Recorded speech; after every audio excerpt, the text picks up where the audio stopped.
Yo tout le monde, on est reparti sur une nouvelle vidéo, nouveau tuto, sur comment faire un gros kick à score. Donc on va se prendre une nouvelle piste MIDI et on va insérer un petit basisme. Ok. Hop, tac. Donc on va avoir deux façons de faire. Une avec le basisme, qui est une méthode assez simple du coup.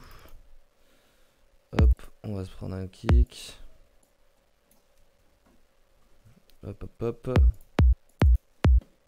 Ok, donc on va par exemple le mettre en La.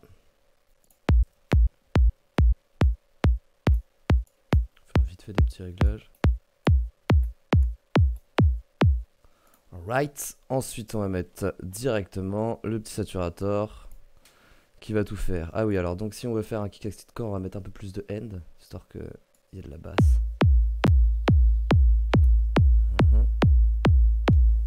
Ok, donc là déjà si on met ça... Ah oui.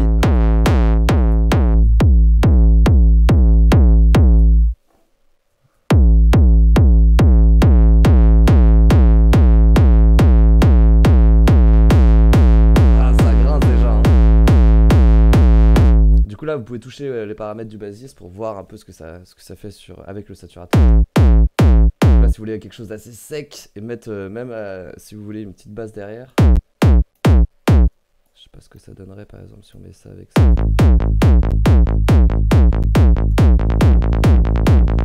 Voilà, il y a un problème de fréquence. Il est trop...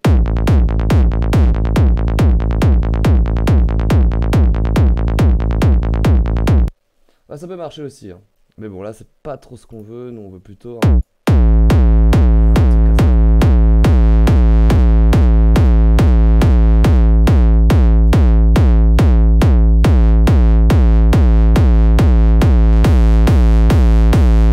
Ah là là, c'est du sale un peu. Si on met une petite mélo...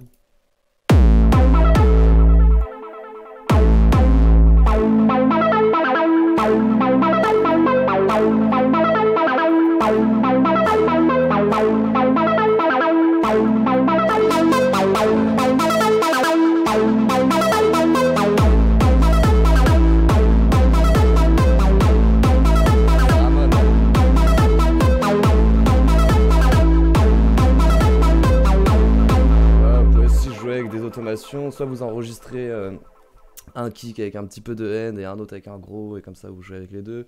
Il y a plein de choses à faire. Donc ça c'est la méthode facile, la méthode simple.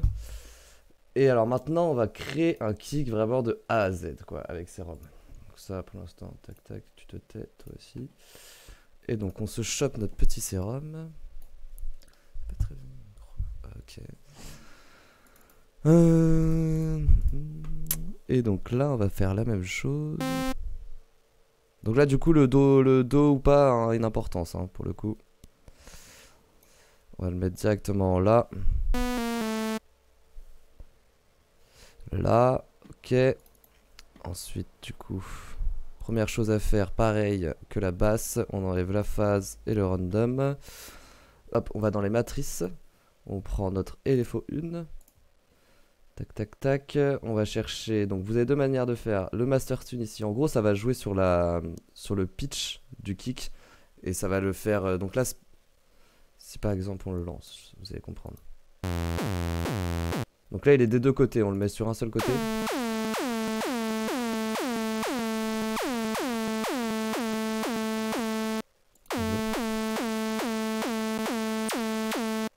On va juste baisser l'octave.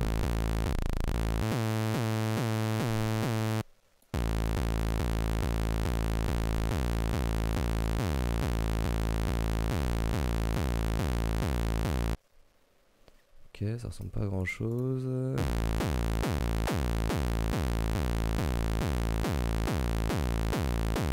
Ok, donc vous pouvez le faire comme ça, et on peut aussi le faire avec... on va prendre un autre exemple. Si on met ça sur le CRS, ça va faire un peu la même chose. Hop, on revient dans les matrices, on le met pareil dans un seul sens. On va juste désactiver celui-là pour vous montrer. Ok. Donc soit vous prenez ça, bah en fait ça fait la même chose en soi. Ok, ou celui-là. C'est le même principe, quoi. C'est ce petit pitch qui va créer cette attaque du kick, quoi. Le fait qu'il va dans un endroit très haut, à un endroit bah, jusqu'au au point initial, cette ta ta ta, c'est ça qui crée l'attaque du kick, quoi. Donc, je sais pas, on va prendre le Master Tune, j'ai plus l'habitude de faire actuellement.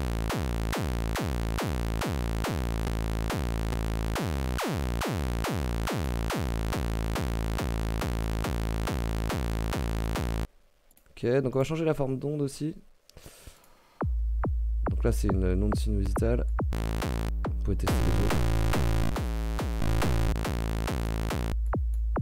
Ok, on va laisser avec ça.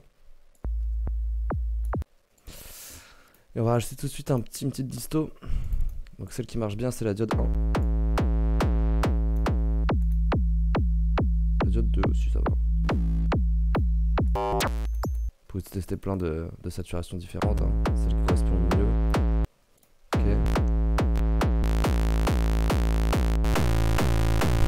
Ça commence à être sale un peu.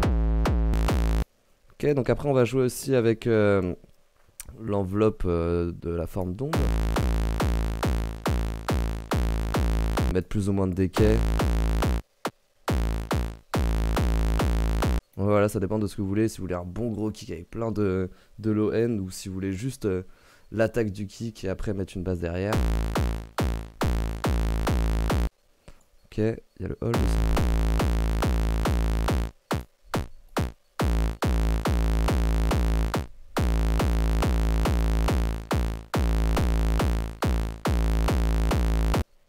Ok, il est un peu sale quand même, hein.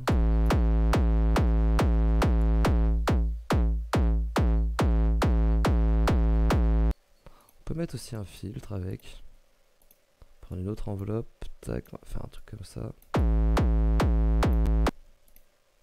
Si on fait la même chose ici. Ça va faire quelque chose d'un peu plus propre, quoi.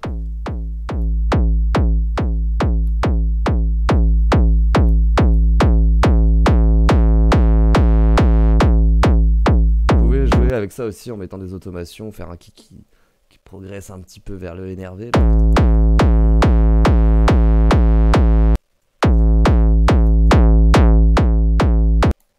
Ok, on peut toujours ajouter notre superbe saturateur d'Ableton aussi, hein. Ça peut toujours faire des belles choses.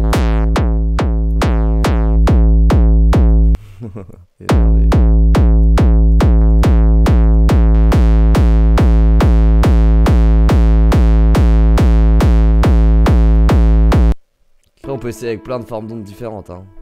Ça peut être très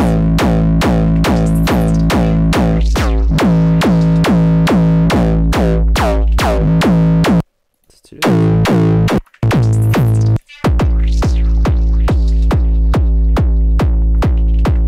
Il est cool celui-là aussi, hein. Il y a des bons kicks là.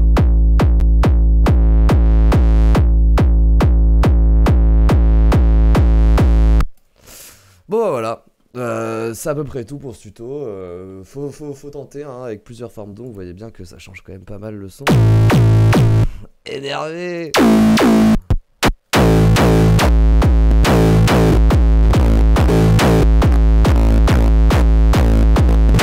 Ah, c'est du très très sale. Mais bref, voilà, faut tenter.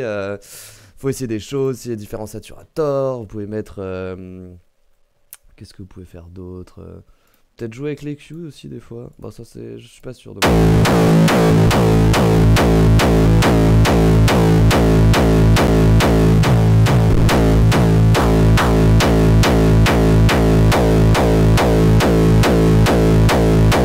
Peut-être rajouter des trucs des fois. Voilà, c'est à peu près tout pour ce tuto. Comment faire des bons gros kicks sales. Une façon assez simple, si vous êtes déjà bassiste, moi je faisais comme ça au début, je me faisais pas trop chier, je mettais un saturateur dessus, mais bon après voilà, vos kicks se ressemblent quand même pas mal entre... Enfin si vous utilisez que cette technique là, vous pouvez pas assez modifier pour moi le son quoi. Alors que là vous le créez direct avec Serum de A à Z et vous pouvez vraiment modifier même le decay et tout, mettre à... Moi j'ai fait comme ça à des moments, je mettais des automations sur le hold et le decay pour faire des petits kicks et après bam, mettre tout le kick d'un coup et le remettre en petit et tout. Donc voilà, vous pouvez faire plein de choses. Donc Serum encore, hein, super VST, hein, faut investir les gars. Et voilà, j'espère que ce tuto vous aura plu et abonnez-vous, mettez un like si vous avez plu, si ça vous a plu. Et je vous dis à une prochaine pour un nouveau tuto. Ciao.